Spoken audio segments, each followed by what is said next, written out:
अजवाइन आप लोगे 2 चम्मच बड़े वाले, और उसके अंदर एक बड़ा लहसुन, 250 ग्राम तिल का तेल ले लिया। इनको पकाओ अच्छे से, तो छान के रख लो। जब भी आपको लगता है दिन में 2 बार 3 बार समय, तो उसको घुटने पे धीरे धीरे धीरे धीरे ऐसे करके मसाज करो। मतलब ऐसे लंबा नहीं, तेल लगा के उसको ऐसे से घुमाओ। तो जैसे ही आप उसको गर्म करोगे, आप करते करते आपको लगेगा कि ओके होगा। विटामिन डी को कैसे बढ़ाया जाए जिससे हम इस प्रॉब्लम का हमें सॉल्यूशन मिल जाए, ये भी आप हमें बता दीजिए। आपको पता है जो बीट रूट है, चुकंदर, कमाल करता है, बहुत लोगों को हमने दिया।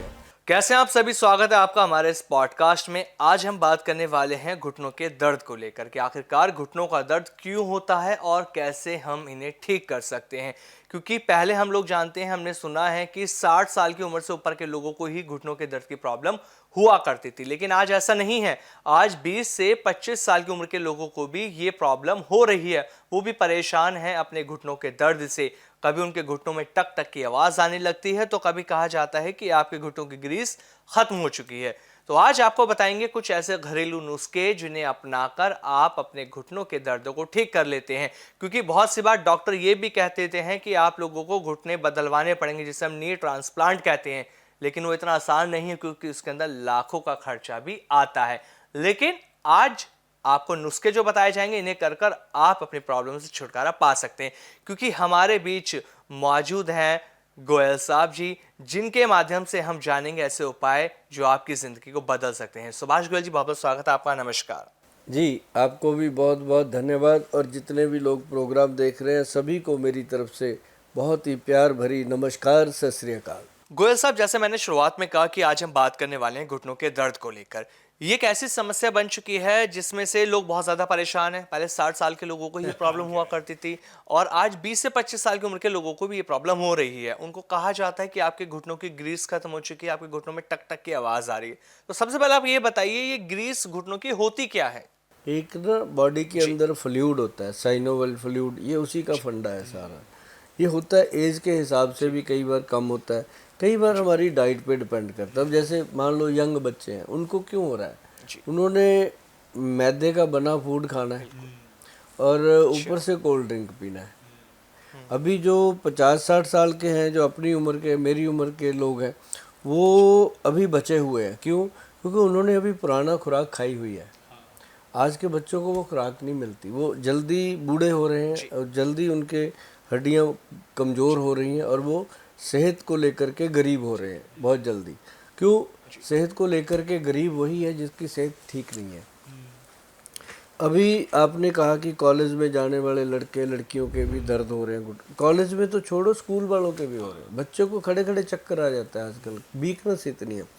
तो ये है सारा साइनोवल फ्लूइड। अब फ्लूइड क्या है? पूरी बॉडी में है, 360 तरह के जॉइंट हैं अपनी बॉडी में, और सभी पे फ्लूइड है। लेकिन घुटने पे क्यों इतना प्रॉब्लम आ रहा है कि अब मान लो जरा सा आपको या आपके किसी बुजुर्ग को घुटने में प्रॉब्लम हो गई, तो ध्यान सीधा वहीं जाता है कि ऑपरेशन, और बात ही नहीं करते। जबकि इसके लिए बहुत बढ़िया बढ़िया चीज़ें अपनी रसोई घर में पड़ी हैं, हम यूज़ करें तो ठीक रहेगा। अभी एक बात बताऊं आपको कि जिनको फ्लूइड कम हो जाता है, घुटने में कड़कड़ की आवाज़ आती है, अब वो डॉक्टरों के पास जाते हैं, एक्सरे देखा जाता है, एक्सरे में इतना सारा गैप नज़र आ रहा है, तो उसको बताया जाता है तेरे घुटने में गैप आ गया। तो वो भी कहने लग जाते हैं, जब डॉक्टर ने कहा ऑपरेशन करवा लो तो करवा देते हैं। क्यों डिले कर रहे हो? तो बच्चे आजकल थोड़ा एडवांस भी हैं, तो वो चाहते हैं जल्दी जल्दी हो जाए। तो उस चक्कर में कई लोगों के घुटने ऑपरेट हो रहे हैं, और ऑपरेट होने के बाद जो उनकी इंस्ट्रक्शंस हैं वो फॉलो करना वो बड़ी मुश्किल। हम लोग जो सारा दिन दिनचर्या में जी रहे हैं, हम थोड़ी थोड़ी इंस्ट्रक्शन को नहीं मान पाते, तो फिर प्रॉब्लम आ जाती है। तो वो उससे बचने के लिए अपने रसोई घर में जाइए, और इसको हवा ना बनाइए, इसको दिमाग पे बोझ ना बनाइए, और रसोई घर में जाइए, जा कर के आप ले लीजिए काले तिल ले लीजिए काले, और उसमें डाल दीजिए खसखस। खसखस जो होती है, ये दोनों चीज़ों को बराबर मात्रा में लेकर के अपने तवे पर इसको अच्छे से भून लीजिए। तवे में डाल दिया, कढ़ाई में डालकर इसको भून दीजिए अच्छे से। भून करके इसका जब कुरकुरा हो जाए, तो इसको थोड़ा हवा लगा के ठंडा होने पर इसको पाउडर बना दो, मिक्सी में डाल के ग्राइंड कर दो। तो आधा पौना चम्मच, जी कोशिश करो कि एक छोटा चम्मच पूरा, इसको खाओ शाम को 4-5 बजे चाय के टाइम। जी चाय के साथ या पानी के साथ, गर्म पानी होना चाहिए, ठंडा नहीं होना चाहिए, उसके साथ खाना शुरू कर दो। थोड़े दिनों में फ़र्क नजर आता है। मतलब गोयल साहब, जिस फ्लूइड के बारे में आप हमें बता रहे हैं, अगर वो कम हो जाती है तो घुटने आपस में टकराते नहीं है, घुटनों में टक टक की आवाज आती है, वो इसी फ्लूइड की वजह से आती है और तभी डॉक्टर कह देते हैं कि आपको घुटने बदलवाने पड़ेंगे। ये तो लेकिन गोयल साहब आपने एक सामान्य कारण बताया है जिनकी वजह से ये अभी प्रॉब्लम आती है। अभी अभी एक मिनट, अभी जी। जो आपने बात कही है अच्छा। कि फ्लूइड कम हो जाता है और घुटने आपस में टकराते हैं, रगड़ जाते हैं और आवाज़ आती है, ये बात आपने कही है ना, और यही बात सारी दुनिया कहती है। लेकिन मैं आपको इसका सत्य बताता हूँ, क्योंकि मैं जो हूँ या मेरे जो डॉक्टर हैं, मेरे साथ जो टीम है, हम देखते हैं हमारे पास 250 से ज़्यादा डेली घुटनों का पेशेंट है जो दवा लेके जाता है। तो लेकिन हम उनको देख करके जब देखते हैं सभी की कंडीशन, मेरे ख्याल से दिन में सैकड़ों एक्सरे तो मैं देख लेता हूँ। हर एक बंदा इतने इतने एक्सरे लेके घूम रहा है, ये भी देखो। फिर पेशेंट को सेटिस्फेक्शन तब होती है जब डॉक्टर उसका सारा देख लेता है, एक्सरे 12 के 12 दिखाता है, हर महीने का ये कराया वो कराया। क्योंकि वो जब देखते हैं तो इसमें क्या होता है, आप ये देखिएगा कि ये जो घुटना है ऐसे दिखता है, उसको गैप इतना दिखा, और उसके साथ साथ एक लेयर बनी होती है, एक्सरे में कभी देखिएगा एक ऐसे लेयर बनी होती है जो जम जाता है। आपको मैं बताऊं, फ्लूइड जो है वो कभी ख़त्म होता ही नहीं। बिल्कुल। हर कोई कहता है घुटने का फ्लूइड ख़त्म हो गया, कोई उसको ग्रीस कह देता है कि ख़त्म हो गया। ख़त्म कभी कहाँ जाएगा वो बताओ? ना तो वो बाथरूम में जा सकता है, ना वो टॉयलेट से जा सकता है, ना वो पसीने में बह सकता है, जाएगा कहाँ? वो वहीं पे, जैसे कहते हैं ना घुटने में फ्लूइड निकल करके वो जो अपना लिगामेंट्स है उसको पार करके वो साइड पे जमा हो जाता है। सूज गया घुटना, इधर से निकल गया, या घुटने के ऐसे नीचे जाके एक लड्डू सा बन जाता है, जो ये घुटने के नीचे की तरफ की होती है, आप इसकी बात कर रहे हैं। बन जाता है वो लड्डू सा, वहाँ जमा हो जाता है। तो वो फिर क्या होता है कि वो फिर जब जमना शुरू होता है ना, फिर वो आवाज़ ऐसे कड़ कड़ की आवाज़ करता है। फिर जब इंसान बैठे बैठे उसको कुछ नहीं होता, जब उठ के चलने लगता है तो जान निकलती है उसकी, है ना। तो वो क्या होता है कि वो जमा हुआ फ्लूइड जो होता है वो मेल्ट नहीं होता, ठीक है। वो जमने के कारण उसमें रगड़ आती है। वो कहता है हड्डियाँ घिस रही हैं, हड्डी कहाँ घिसेगी, वो फ्लूइड जम गया। वो जमा हुआ फ्लूइड जो है वो आपस में रगड़ खाने लगा और वो तकलीफ देने लगा। अब कईयों के घुटने में चर्र चर्र चर्र की आवाज़ आती है, और कईयों के घुटने में कड़ कड़ कड़ की आवाज़ आती है, कईयों के घुटने में बस ऐसे जर्क सी आती है। तो ये वही है क्या, मैं आपको बताऊं कि जब वो मेल्ट हो जाता है फिर पेशेंट कहता है मैं ठीक हूँ। अब उसको मेल्ट करने का तरीका बताएंगे आपको। मैंने जितने लोगों को बताया आज तक, उन्होंने ऑपरेशन नहीं कराया। ये बाबा दीप सिंह की बड़ी कृपा है हमारे ऊपर। और हम जब गुरुद्वारा जाते हैं ना, तो हम उनसे यही कहते हैं बाबा जी से कि बाबा जी, जो लोग इस गलत फहमी में घूम रहे हैं ना, उनको बस सीधा रास्ता दिखाओ, क्योंकि है ही कुछ नहीं है। जब भाई साहब दुनिया के घुटने नहीं थे, जब ऑपरेशन नहीं होते थे, तब भी होते थे, लोग बचते थे, लोग शकरकंदी खाते थे और बहुत सारी चीज़ें हैं खाने के लिए। तो मैं बताऊंगा अभी धीरे धीरे आपको, क्योंकि घुटने के ऊपर तो हम इतना काम कर रहे हैं कि डेली 200 पेशेंट को देखना मजाक नहीं होता। किसी काम को आप दिन में 200 बार करो तो वो काम के आप मास्टर हो जाते हो। तो वो क्या है कि फ्लूइड जब जमता है, अब ऑपरेशन में क्या होता है, वो उसको रगड़ देते हैं, रगड़ के उसको साफ करके नया घुटना सेट किया, चल मेरे तो चला दिया, तो चल गया। जिसको तो चल गया सही, उसके ऊपर तो समझो भगवान की कोई सही नीयत थी, ठीक हो गया। कई लोग हैं ठीक, जो जिनको 10-10 साल हो गए घुटना डलवाए हुए, वो ठीक है। कई लोगों का 3-3 बार खुल जाता है, सेटिंग ही नहीं आती। अब जैसे मान लो गाड़ी का कोई आप पार्ट चेंज कर रहे हो, जरूरी तो नहीं कि पहली बार में मिस्त्री चेंज कर देगा, ठीक, वो गाड़ी है भाई, वो बर्दाश्त कर लेगी, उसको तो चाहे हथौड़ा मार दो। अब घुटने में तो अगर जरा सी भी नाड़ इधर उधर हो गई, पेशेंट के लिए लेने के देने पड़ जाते हैं। तो उसके लिए नेचुरल बहुत चीज़ें हैं, और नेचुरल में अभी मैंने जो तिल का नुस्खा बताया, तिल और खसखस का, यही कमाल है। और इसके साथ अगर थोड़ा सा गुड़ खाता रहे इंसान, तो उसको कोई मिनरल विटामिन कैप्सूल खाने की भी ज़रूरत नहीं है। क्योंकि सबसे ज़्यादा मिनरल्स विटामिन जो है वो गुड़ के अंदर है। लेकिन गोयल साहब आज के डेट में हम देख रहे हैं कि गुड़ भी ना सही नहीं मिल पाता। गुड़ भी अगर लेने जाओ तो उसके अंदर भी शक्कर मिली हुई होती है। तो कहीं ना कहीं हमें इस चीज़ का भी ध्यान रखना होगा कि केमिकल वाला गुड़ नहीं होना चाहिए, उसके अंदर शक्कर नहीं होनी चाहिए, पूरी तरह से प्योर गुड़ होना चाहिए। देखो आप साग बनाते हो घर में, सब्जियां बनाते हो, गुड़ भी तो बना सकते हो। बिल्कुल। 5 लीटर रस ले आओ गन्ने का, उसको कढ़ाई में लगाओ, हिलाते रहो पूरा दिन। बड़ा तरीके हैं उसके, है ना। और अगर कोई तरीका देखना है तो यूट्यूब पे बहुत लोग सिखाते हैं। हाँ सिखाते हैं, वो सीखो आप उनसे।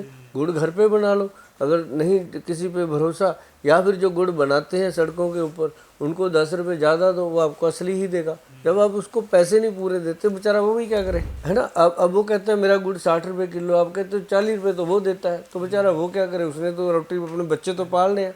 तो कभी भी ऐसी बार्गेनिंग जो है वो खराब। अब ये जो 2-3 चीज़ें हैं ये बेस्ट। और उसके बाद ना जी घुटने के ऊपर क्या करना, एक तेल बनता है जो आप घर पे बना सकते हो बड़े आराम से। तेल में डालना क्या है, एक तो अजवाइन लेना है। अजवाइन आप लोगे 2 चम्मच बड़े वाले, और उसके अंदर एक बड़ा लहसुन का पूरा पीस, और फिर उसके अंदर आप डालोगे एक अजवाइन हो गया और एक लहसुन हो गया, और ये दोनों चीज़ें, और एक तिल का तेल 250 ग्राम, 250 ग्राम तिल का तेल ले लिया। इनको पकाओ अच्छे से, जब पक जाए काला हो जाए तो उसको नीचे उतार के ठंडा करके छान के इसको रख लो अच्छे से, मसल के अच्छे से, तो छान के रख लो। जब भी आपको लगता है दिन में 2 बार 3 बार समय, तो उसको घुटने पे धीरे धीरे धीरे धीरे ऐसे करके मसाज करो। और जो जो घुटने के नीचे टांग है ना, पूरी टांग पे नीचे नीचे वाला पोर्शन जो है, उस पे ऐसे घुमा के करो, मतलब ऐसे लंबा नहीं, तेल लगा के उसको ऐसे से घुमाओ, मसल पूरा। क्योंकि इसके अंदर ब्रीक वेन्स होती हैं जो ब्लड सर्कुलेट करती हैं, उनके अंदर जब ब्लड जम जाता है, चलता नहीं है, तो वो क्या होता है कि इतना स्टिफनेस हो जाती है कि वहाँ सप्लाई नहीं पहुँचती और वो फ्लूइड जमने लगता है। तो जैसे ही आप उसको गर्म करोगे तो बड़ा आनंददायक। अगर उससे पहले एक काम और हो जाए, कर लेंगे सारे, जिसको दर्द होता है वो कर लेता है, मैं बता देता हूँ, कर लेंगे, मैं बता देता हूँ, बड़ा सिंपल है। करना क्या होता है, या तो सिंपल गर्म पानी से इसको हॉट कर दो ताकि अंदर तक पूरा ये जॉइंट जो है वो गर्म हो जाए, और उसके बाद वो तेल की मालिश करो। तो गोयल साहब गर्म वाटर से भी तो सिकाई कर सकते वही, हैं हम इसमें। हाँ वही, और वो फिर कर लो। अगर बीच में ज़्यादा दर्द हो रहा है, चीज़ पड़ रही है और बहुत ज़्यादा पेन हो रहा है, और शादी का कार्ड आया हुआ है, 2 घंटे बाद जाना है, जाने को मन नहीं कर रहा, तो उस समय एक बढ़िया नुस्खा, बुजुर्गों का दिया हुआ, ग्रंथों में लिखा हुआ, बिल्कुल प्रमाणित, करके देखिएगा। उसमें 1 चम्मच फटकड़ी, 1 चम्मच हल्दी जो रसोई में पड़ी है, दोनों को पानी में बॉईल करो। एक जग पानी ले लो, उसमें बॉईल करो, पका लो अच्छे से। जब आपको समझ आ जाए कि पूरा पक गया, हल्दी और फटकड़ी का पानी, उसको ऐसे कॉटन से लो, यहाँ रख दो, फिर कॉटन भरो, यहाँ रख दो, कॉटन भर। आप करते करते आपको लगेगा कि ओके हो गया काम, दर्द कम हो गया। और ये अपने आप में माना हुआ पेन किलर है और विदाउट एनी साइड इफेक्ट। जी गोयल साहब, अभी आपने बीच में बताया था कि तिल का तेल लेना है, तो मैं थोड़ा सा क्लियर ये समझना चाह रहा हूँ, जो तिल के तेल की आप बात कर रहे हैं वो काला तिल होना चाहिए, सफेद तिल? क्योंकि लोगों को ना कंफ्यूजन रहती है कि प्रॉपर हम समझ नहीं पाए कि काला तिल था या सफेद तिल था। तो आप बताएं कि काला तिल हो या सफेद तिल का तेल? नॉर्मल जो तिल का तेल मिलता है, वो काले हो या सफ़ेद हो, तिलों का तेल होना चाहिए। क्योंकि जो तिल का तेल है ना जी, वो गर्म होता है अपने आप, उसका ही और जितने भी हम लोग तेल बनाते हैं ना, बेस वही होता है जो दर्दों के तेल बनते हैं। अब हमारा जैसे काला गोंद से बनता है। अच्छा एक बात और बताता हूँ, एक ना वो आता है जटामानसी, तो वो जो जटामानसी है उसका पाउडर, काला गोंद जो ब्लैक गम होती है उसका पाउडर बना के उसमें मिक्स किया जाए, और उसको अगर लेता है पेशेंट, उससे भी बहुत फर्क पड़ता है। अच्छा गोयल साहब, एक चीज़ थोड़ा सा और क्लियर मैं आपसे पूछना चाहता हूँ। अभी जैसे आपने जटामानसी और गोंद के पाउडर की बात करी, तो ये दोनों कितनी कितनी मात्रा में लेने, क्वांटिटी क्या होनी चाहिए, ये भी आप थोड़ा बताएं। क्योंकि कहा जाता है ना कि अगर हम कोई नुस्खा घरेलू अपना रहे हैं अपने रसोई के अंदर से, तो जो उस नुस्खे को बनाना है उसकी जो क्वांटिटी है वो प्रॉपर होनी चाहिए। तो इसकी क्वांटिटी क्या हो, इन दोनों की आप ये भी बता दीजिए। हाँ, जो काला गोंद है वो आप मान लीजिए आपने ले लिया मुश्किल से 20 ग्राम, उसके अंदर 10 ग्राम जटामांसी डाल दिया, उसका पाउडर बनाना है, छोटी सी अमाउंट है, क्योंकि हम तो बनाते हैं उसका कैप्सूल बना के दे देते हैं लोगों को, खाते हैं लोग, बड़ा आनंद आता है। लेकिन अगर घर पे बनाना है तो 20 ग्राम वो और 10 ग्राम वो ओरिजिनल लेना, काला गोंद। काला गोंद में बड़ी प्रॉब्लम है, तो ये अगर काला गोंद ही मिल जाए आपको, असली वाला जो जो पेड़ से सीधा आता है, वो मतलब एकदम मतलब परफेक्ट चीज़ है। और जिसको हमने 3-4 महीने खिला दिया ना जी, 6 महीने तक, उसको वही डॉक्टर बोल देते हैं कि आपको ऑपरेशन की ज़रूरत नहीं है। आप ये चीज़ें जो मैंने बताई हैं ना जी, अगर ये दर्शक अपने इन चीज़ों को यूज़ करेंगे तो कहेंगे कि थैंक यू गोयल साहब। गोयल साहब, आपसे नुस्खे और भी आगे जाने हैं, लेकिन एक चीज़ और मैं आपसे पूछना चाहता हूँ। कहा जाता है कि विटामिन डी और कैल्शियम, इनका भी आपस में कनेक्शन होता है। जब हमारी बॉडी के अंदर विटामिन डी की कमी होने लगती है तो हम कैल्शियम को अच्छे से एब्जॉर्व नहीं कर पाते हैं, और कहा जाता है कि अगर विटामिन डी ज़्यादा है तो हम कैल्शियम को और ज़्यादा एब्जॉर्व करने लगते हैं। तो पहले आप मुझे ये बताइए, विटामिन डी की कमी की वजह से भी क्या घुटनों में दर्द होता है, और ज़्यादा होने की वजह से भी होता है? क्योंकि बहुत सारे लोग परेशान रहते हैं इन चीज़ से। इस प्रॉब्लम को हम कैसे ठीक करें, ये आप बताइए। एक्चुअली घुटनों की जो मेन प्रॉब्लम आती है ना जी, हड्डियों की, वो आती है सिर्फ कैल्शियम के रूप में ही। अगर कैल्शियम कम होगा तो प्रॉब्लम आएगी। अच्छा गोल साहब, विटामिन डी और कैल्शियम आपस में लिंक है। विटामिन डी को कैसे बढ़ाया जाए जिससे हम इस प्रॉब्लम का हमें सॉल्यूशन मिल जाए, ये भी आप हमें बता दीजिए। आपको पता है जो बीट रूट है, ठीक है। चुकंदर, जी बिल्कुल। कमाल कर चलते हैं, बहुत लोगों को हमने दिया है। हम उसको पाउडर रूप में देते हैं, अदरवाइज अगर फ्रेश मिलता है, जिनको फ्रेश मिलता है, हम उनको बोलते हैं कि भाई इसका कम से कम 3-4 चम्मच रस जो है वो सुबह सुबह पीना चाहिए। और साथ में आंवला, आंवला जो है वो हमेशा विटामिन डी और कैल्शियम, और उसके साथ B12, और B12 भी बहुत लोगों का कमी रहता है, वो उसकी कमी होना भी शरीर के दर्दों का कारण बनता है। तो ये चीज़ों को, जो आंवला पाउडर है और बीट रूट पाउडर है, या बीट रूट जो फ्रेश मिल जाए जूस, जो आंवले का फ्रेश जूस, वो कमाल करता है। गोयल साहब, एक चीज़ और मैं आपसे पूछना चाहता हूँ। कहते हैं कि अगर आप लोगों को घुटने की प्रॉब्लम है, घुटने में लगातार आपके दर्द बना रहता है, तो इसके पीछे वात का कारण है, मतलब वात की बीमारी है। वात पूरे शरीर में घूमती है जिसकी वजह से प्रॉब्लम आपकी होती है। तो जो ये वात की वजह से घुटनों के दर्द की प्रॉब्लम बन रही है, हम इस वात को कैसे ठीक करें, ये भी आप हमें बताइए। हाँ, जो वात है ना, क्यों वायु बन रही है इतनी, वो है गट हेल्थ से प्रॉब्लम। अब पेट में गैस बनती है, खाना है, एसिडिटी है, डाइट ठीक नहीं है, उसके कारण वो हम सेट कर देते हैं। लेकिन लोगों को सबसे ज़्यादा अगर ये प्रॉब्लम से बचने का सल्यूशन बताया जाए तो वो है पंचम हल्दी। अच्छा गोयल साहब, मतलब 5 हल्दियाँ? 5 हल्दियों का मिश्रण है पंचम हल्दी। एक है उसमें काली हल्दी जो शरीर का ऑरा बढ़ाती है, और एक है उसके अंदर अम्बा हल्दी, और एक है दारू हल्दी जो यूरिक एसिड, यूरिया, जो इन चीज़ों को कंट्रोल कर देती है, और एक उसमें है येलो हल्दी जो एंटीसेप्टिक का काम करती है। मतलब वही जो नॉर्मली हम अपने घर में यूज़ करते हैं वो वही। एंटीसेप्टिक का काम करती है, वो बढ़िया चीज़ है। और एक इसमें है जंगली हल्दी जो नसों के अंदर ब्लड सर्कुलेशन को बनाती है। 5 हल्दियों का ये मिश्रण बनाया जाए, ये आपने सुना होगा, और इसको आप नोट कर लीजिएगा। नोट करके आप कहीं भी किसी भी पंसारी से जा कर के मांगोगे जो जड़ी बूटी बेचते हैं, उनको बोलोगे कि ये 5 चीज़ें दे दो जी, गोयल साहब ने बताई थी। अगर वो फिर भी उसको समझ रहा है तो वीडियो दिखा देना। और साथ में पंसारी भाई साहब को मैं बोलता हूँ कि अगर आप उनको सही चीज़ें दोगे तो वो आपको बार बार आके आपको मिलेंगे और लोगों को भी बताएंगे आपसे, और आपकी क्लाइंटेज बढ़ेगी।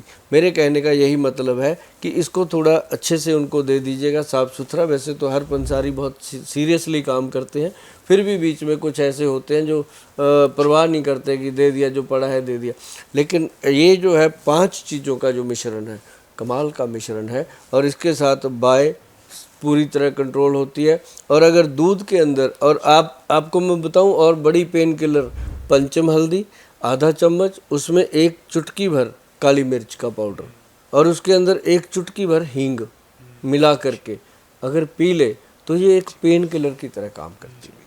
तो इससे क्या है कि घुटनों के दर्द में आराम मिलता है, और साथ में अगर पंचम हल्दी के साथ काला गोंद मिला के लिया जाए तो बेहतरीन रिजल्ट जो आते हैं। गोयल साहब एक चीज़ और देखने को मिलती है, जब हमारे घुटनों में दर्द होता है, लोग परेशान रहते हैं, उनको बस ये रहता है कि कैसे भी करके इंस्टेंट उन्हें आराम मिल जाए। इसलिए बहुत से लोगों को आपने देखा होगा वो पेन किलर भी लेते हैं, लेकिन बहुत से लोग ऐसे हैं कि वो चाहते ही नहीं कि वो पेन किलर खाएं, लेकिन उनको आराम आ जाए। तो वो ऐसा क्या करें रिलीफ पाने के लिए, उन्हें पेन किलर भी ना खानी पड़े और घुटनों के दर्द में आराम आ जाए? इमीडिएट यही नुस्खा अभी मैंने बताया, इमीडिएट काली मिर्च, हल्दी और हींग मिलाकर पी ले, 15 मिनट लेट जाए, 15 मिनट के बाद वो एकदम तंदुरुस्त हो जाए। मतलब गोयल साहब, इसको लेने से इमीडिएट रिलीफ मिल जाएगा घुटने के दर्द में जो परेशान थे लोग। इमीडिएट पेन किलर की तरह काम वाओ, करता मतलब बहुत ज्यादा फायदेमंद है ये तो। क्या क्या हमें परहेज करना चाहिए अपनी डाइट में, क्या हमें नहीं खाना चाहिए जिससे कि घुटनों के दर्द की जो आवाजें आ रही हैं, जो दर्द हो रहा है, वो आना बंद हो है। जाए? कुछ भी नहीं,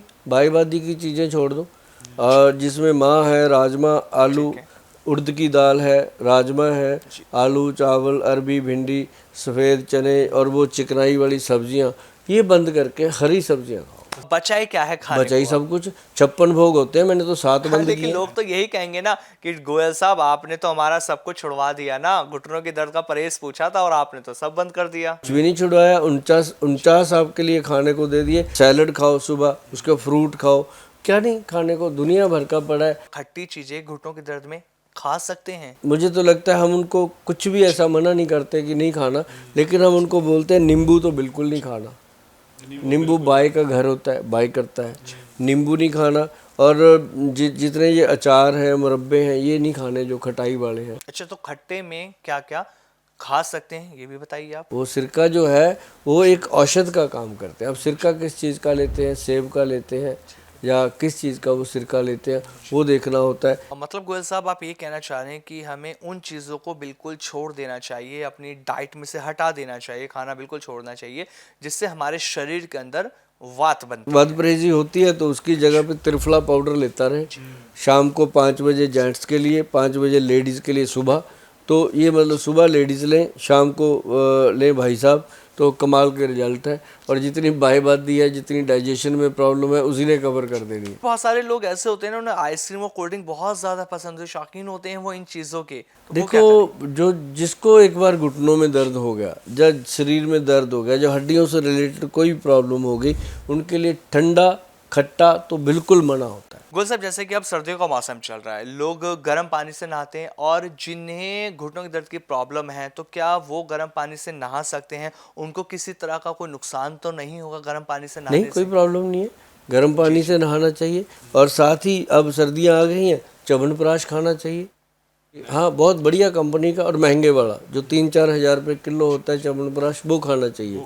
नॉर्मल च्यवनप्राश खाने का फ़ायदा नहीं, उससे ज़्यादा बढ़िया है कि दूध पी लिया करो दही उसमें हल्दी मिला के। अगर च्यवनप्राश खाना है तो असली वाला खाओ। गोयल साहब, इसकी क्या गारंटी है कि जो महंगा है वो असली होगा? नहीं, ऐसी कोई बात नहीं, जिस पे वैद्यवान लिखा है वो असली है, बाकी मुझे पता नहीं। ये मैंने पूरा जो देखा है अभी तक अपने 15-20 साल के एक्सपीरियंस में, तो हमारे वैद्य बनाते हैं और एडवांस में पड़ा रहता है लोगों का कि हमें भेजना है। अब एक एक घर में 4-4, 5-5 किलो का डब्बा जाता है, हमारे पास ओपन ही देते हैं हम तो। हमने कभी इसको ऐसे लॉन्च वांच नहीं किया कि ऐसे करो, क्योंकि वो जो चीज़ें बनती हैं वो ऐसी बनती है। जो डब्बे में पैक हो जाती हैं ना चीज़ें, तो उनमें बहुत ज़्यादा चीज़ें आ जाती हैं, मार्केटिंग आ जाती है। शिलाजीत, क्या सच में घुटनों के दर्द के लिए ये फायदेमंद होती है? अगर हाँ, तो बहुत कितनी फायदेमंद है शिलाजीत घुटनों के दर्द? इसका मटर के दाने जितना बिल्कुल ऐसे लो और दूध में या पानी में घोलकर सुबह 11 बजे से लेकर शाम 6 बजे के बीच में, या फिर रात को बेड टाइम इसको लेना चाहिए। और इसको लेने से सबसे बड़ा जो फ़ायदा होता है कि बॉडी के अंदर फुल्विक एसिड बढ़ जाता है और टेस्टोस्टेरोन लेवल बढ़ता है पेशेंट का। जब वो बढ़ता है तो हड्डियों को ताकत मिलती है, तो घुटने तो अपने आप नॉर्मली तरीके से उसको फ़ायदा मिलता ही। लेकिन गोयल साहब, कहा जाता है कि अगर आप शिलाजीत खा रहे हैं, उसका सेवन कर रहे हैं, तो शिलाजीत बहुत ज़्यादा परहेज मांगती है। तो किन किन चीज़ों का परहेज करना चाहिए जो लोग शिलाजीत को खा रहे हैं? शिलाजीत परहेज तो मांगती है। शिलाजीत के साथ बहुत सारी चीज़ें हैं जो नहीं खानी होती, इसके विपरीत आहार होते हैं, और उसको मैं कहता हूँ ज़्यादा खट्टी चीज़ इसके साथ बिल्कुल मना होती है। खटाई इसके साथ खाओगे तो बहुत ज़्यादा पछताओगे। ये ज़रूर ध्यान रखना कि जब भी शिलाजीत खानी है, दूध में घोलकर या पानी में घोलकर उसके 1 घंटा पहले और 1 घंटा बाद में कुछ ऐसा खाना नहीं चाहिए, इसको नॉर्मली लेना चाहिए, बहुत आनंददायक चीज़ है। गोयल साहब, मैंने एक चीज़ और सुनी है, कहा जाता है कि शिलाजीत का जब आप सेवन कर रहे हैं तो जो गहत की दाल होती है वो नहीं खानी चाहिए क्योंकि वो इसके विपरीत होती बिल्कुल है। बिल्कुल विपरीत होती है। पहले कुछ खा लो, बाद में कुछ खा लो, कोई दिक्कत नहीं है, क्योंकि शिलाजीत 1 घंटे में अपनी बॉडी में डिसॉल्व हो जाता अच्छा गोयल साहब, एक चीज़ और है, एक मिथ ना लोगों के अंदर बहुत ज़्यादा बना रहता है कि उन्हें लगता है कि जो लोग घी कम खाते हैं, फैटी एसिड कम खाते हैं, तो उनमें घुटनों की समस्या ज़्यादा बढ़ सकती है। है, बढ़ सकती तो है। ये क्या सच है? उनको घी मना कर दिया जाता है, डायरी प्रोडक्ट मना कर दिया जाता है, क्योंकि घुटनों में चिकनाहट चाहिए हमें, वो मिलेगी कहाँ से। हाँ, मैं ये कहना जरूर चाहूँगा कि जिन लोगों को ट्राइग्लिसराइड हैं या ज़्यादा कोलेस्ट्रॉल लेवल बढ़ा हुआ है बॉडी का, वो उन लोगों के लिए जो देसी घी है वो गाय का सबसे बेहतर है। और अगर नहीं आपको लगता कि नहीं है, तो आप बादाम का तेल लीजिए, जैतून का तेल लीजिए, तिल का तेल लीजिए, इस तरह की चीज़ें खाओगे, मूंगफली का तेल लीजिए, वो उससे भी ज़्यादा फायदेमंद है। तो ये चीज़ है। बिल्कुल गोयल साहब, जिस तरह से आज आपने इस पूरे पॉडकास्ट के अंदर जो नुस्खे बताए, ये घरेलू नुस्खे, बहुत शानदार ये नुस्खे मुझे लगे, क्योंकि लोग परेशान रहते हैं कि उनके घुटनों का दर्द जा नहीं रहा, वो चल नहीं पाते, सीढ़ियाँ चलने में परेशानी हो रही है, लेकिन ये नुस्खे करके उनको आराम मिलना शुरू हो जाए, क्योंकि आपके नुस्खे ना बहुत कारगर साबित होते हैं, लोगों को बहुत ज़्यादा फायदा मिल रहा है। तो आपने जिस तरह से हमें बताया, मैं लोगों से यही कहना चाहूँगा कि अगर और भी कोई समस्या है, कोई परेशानी है, वो उन्हें लगता है कि उनकी प्रॉब्लम ठीक नहीं हो रही, तो गोयल साहब के नुस्खे अपना के देखिए, और वो हमें कमेंट करके भी गोयल साहब बताएंगे कि हम आपसे किस बारे में आगे बात करें, तो हम ज़रूर उस टॉपिक पे बात करेंगे। गोयल साहब, बहुत बहुत धन्यवाद आपका हमारे पॉडकास्ट में जुड़ने जी के लिए। धन्यवाद। नमस्कार गोयल साहब।